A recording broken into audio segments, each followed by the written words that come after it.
Iniciando o curso, nós temos que começar pelo assunto que é a base de tudo, que é a parte de mentalidade. Eu sei que muita gente quer partir direto para o conhecimento financeiro, mas pensem na seguinte analogia. Se você tem uma mesa que está cheia de lixo em cima, coisas ruins, e você vai simplesmente quer botar um pote de ouro, que seria o conhecimento financeiro em cima daquela mesa, talvez falte espaço, e mesmo que haja algum espaço, não vai ficar legal. Primeiro é necessário tirar aquilo que é negativo, dar uma limpada, colocar coisas positivas e depois você vai lá e coloca aquele pote de ouro. E a mentalidade também é um negócio muito importante porque ela é inegavelmente a base de tudo. Vocês vão ver aqui no curso que dinheiro no final das coisas é consequência de bons hábitos financeiros, é consequência de boas crenças com relação à riqueza. Porque se você tiver crenças ruins quanto ao dinheiro, quanto à acumulação de capital, que é algo extremamente necessário para que você fique rico, né? Você não vai conseguir ficar rico sem ter recursos financeiros para isso, embora riqueza possa ser extrapolada para uma série de outras coisas também. Você tem que ter crenças positivas com relação ao dinheiro. Se você não tiver, vai acontecer simplesmente o que a gente vê acontecendo com diversos ganhadores da loteria.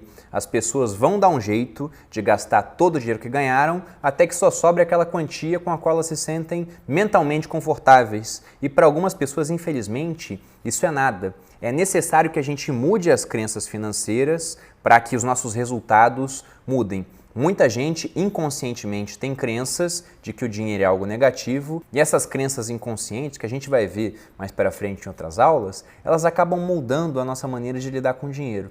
E para que fique mais claro como a mentalidade pode fazer uma grande diferença nos resultados financeiros das pessoas, eu vou dar um exemplo aqui utilizando dois países. E eu tenho certeza que se eu fosse colocar apenas dados sobre tamanho do país, riquezas naturais que ele tem, clima, tipo de solo, extensão do litoral, e a gente fosse desconsiderar toda a história desses países, e eu pedisse para vocês fazerem uma aposta em qual teria os melhores caminhos pela frente, muita gente teria apostado no país errado. Então, estou compartilhando minha tela aqui com vocês. Vemos duas bandeiras, né? Da Suíça, para quem não conhece a bandeira da Suíça, e da Argentina, mais conhecida da gente porque, afinal, são nossos irmãos, nossos vizinhos. E apesar de parecer um jogo de futebol, na verdade eu quero colocar algumas coisas para vocês. Se a gente for pegar a Argentina, como vocês podem ver aí, é um país que tem um território bem extenso, uma área aí de 2.780.000 quilômetros quadrados, tem bastante litoral, tem riquezas naturais, o nome Argentina ele não é à toa, vem de Argentium, então toda a região era muito rica em prata. O próprio nome da Bacia do Prata tem a ver com isso, não tem a ver com a cor prateada de suas águas, porque as águas são barrentas, na verdade. Quem já pôde viajar para lá conferiu isso. E a Argentina, isso parece até um negócio de outro mundo, analisando a situação de hoje. Mas ela já esteve entre os 10 países mais ricos. Se a gente for desconsiderar os países de língua inglesa dessa estatística, ela já esteve entre os 6 mais ricos, isso lá no começo do século XX. Hoje a gente chama o Chile de Suíça Sul-Americana. Não seria exagero falar que a Argentina era a Suíça Sul-Americana daquela época. Talvez nem seja bom comparar com a Suíça, porque a Suíça não era o que é hoje também, né? Isso foi resultado das crenças financeiras deles. A gente pode falar que a Argentina era os Estados Unidos sul-americanos ou o Canadá, porque eles tinham tanto capital estrangeiro investido lá, quanto o Canadá tinha na mesma época. Os europeus, inclusive, tinham um ditado, quando eles queriam falar que alguém era muito rico, eles diziam que fulano era rico feito um argentino. Os argentinos eram conhecidos por levar suas vacas nos navios na hora de viajar para a Europa, porque eles queriam beber o puro leite argentino. Em 1946, quando Perón chegou ao poder na Argentina, e a gente pode colocar aquilo como o início da derrocada, a moeda ainda era lastreada em ouro. A gente vai falar muito mais de moeda, de lastro, mais para frente aqui no curso. E havia tanto ouro no Banco Central argentino que ele mal conseguia andar pelos corredores, ele ficou assombrado com aquilo. Então, como um país que já foi tão rico assim, chegou até os dias de hoje numa situação tão ruim? Na verdade, a situação ela foi se agravando com o passar do tempo. Se pegarmos de 45, final da Segunda Guerra Mundial, até 2018, que no momento que eu gravo esse curso é o último ano com a estatística de inflação fechada da Argentina, nós teremos, considerando esses anos, uma extensão de 74 anos de história. Nesses 74 anos, a Argentina teve uma inflação de, no mínimo, 2 dígitos, veremos inflação mais para frente, mas seria a subida dos preços, em 49 anos, sendo que em alguns desses anos foi uma inflação de 3 dígitos E teve ano também com inflação de 4 dígitos. Em 89, por exemplo, de 89 para 90, a inflação chegou a ser de 5.000%. E só não foi maior porque o pessoal da Casa da Moeda Argentina entrou em greve, faltou o papel. Isso tudo por conta de crenças negativas sobre o dinheiro.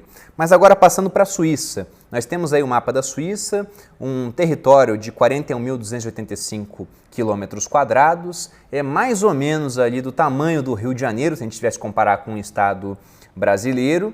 Esse território ele não foi abençoado com recursos naturais, na verdade boa parte dos recursos naturais que a Suíça tinha foram extintos, foram consumidos durante a Idade Média. A Suíça é um país historicamente neutro, mas entenda que ele é neutro porque ninguém nunca quis dominar muito a Suíça. Porque afinal é só um terreno montanhoso, um clima que não é tão agradável à agricultura, porque tem uma boa parte do ano onde fica tudo gelado. Eles não têm muito minério de ferro. Na verdade, se for tentar juntar carvão, que foi um recurso precioso durante a Revolução Industrial, mal consegue juntar um saco de carvão, não tem reservas de petróleo, eles não têm saída para o mar, nem sequer uma saída para o mar.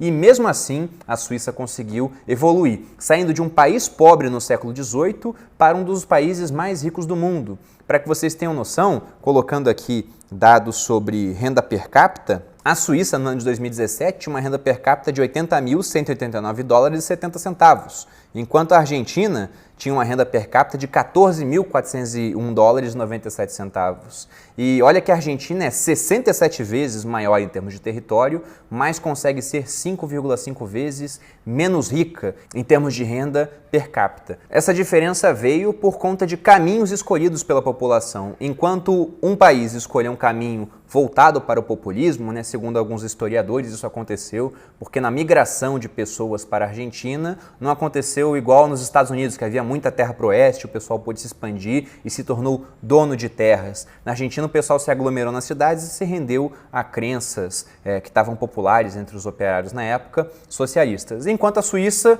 abraçou a função de ser o banqueiro do mundo e com isso conseguiu progredir muito. E hoje nós podemos falar que os suíços são alguns dos melhores investidores do mundo e por isso têm resultados tão à frente de outros países. E aí você deve estar pensando, Bruno, você comparou a Suíça com a Argentina, mas você poderia comparar também com o Brasil.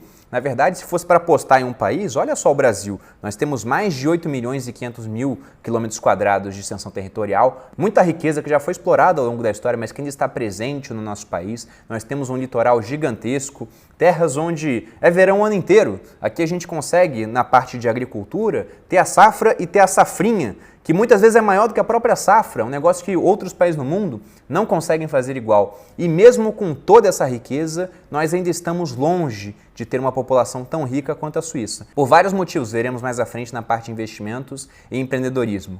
Mas hoje, de uma maneira simplificada, nós estaríamos igual esse pêndulo da figura.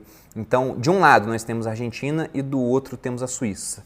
Mais ou menos no meio, eu diria até que um pouco mais para o lado argentino, está o Brasil. E a mentalidade da população, suas escolhas financeiras, fazem o país caminhar mais para um lado e mais para o outro. Felizmente, nós não precisamos ser reféns da situação do país. Aqui a gente vai aprender a investir o dinheiro, inclusive, de forma internacional. Mas o que faz com que o país se aproxime mais de um lado ou do outro acaba sendo as crenças que as pessoas têm quanto a dinheiro. E o que eu pretendo fazer na próxima aula é rever as nossas crenças todas, para que a gente possa conseguir nos aproximar mais de uma Suíça sul-americana, igual o Chile fez, nessa figura ele estaria mais para o lado suíço, e nos afastarmos de uma Argentina, ou muito mais para o outro lado, de uma Venezuela, infelizmente, que também foi vítima das crenças das pessoas que chegaram até o poder. Então, assim nós iniciamos o curso, mostrando como a mentalidade é uma parte muito importante. Espero que esse exemplo ajude vocês a virarem um pouco a chave, mas com certeza no próximo a gente vai conseguir solidificar isso.